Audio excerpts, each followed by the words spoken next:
So guys, আমি আসলাম Kutumbari restaurant lunch করার জন্য।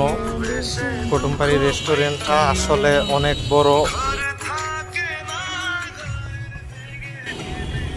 বড় এরিয়া নিয়ে। কুটুমবাড়ি রেস্টুরেন্ট একটা পার্কের মতো, কিন্তু টাইমের মধ্যে আসলাম, এমন একটা টাইমের মধ্যে আসলাম লাঞ্চ করার জন্য।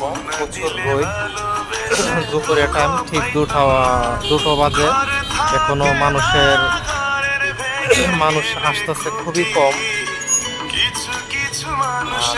আপনারা যদি কেউ কুটুমবাড়ি রেস্টুরেন্টে আসতে চান তাহলে অবশ্যই সন্ধ্যার পর আসবেন।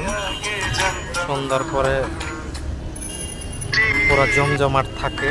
এখন দুপুরে টাইম, আমরা শুধু লাঞ্চ করার জন্য আসছি। টাইমটা সেট করতে পারি নাই ভালোভাবে।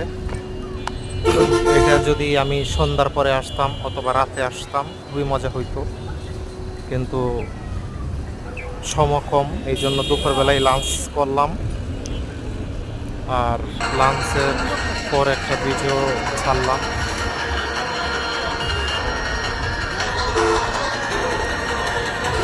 খুবই ভালো রেস্টুরেন্ট, আপনারা আসলে অবশ্যই সন্ধ্যার পর আসবেন। সেই সন্ধ্যার পরে আসবেন, তাহলে এনজয় করতে পারবেন।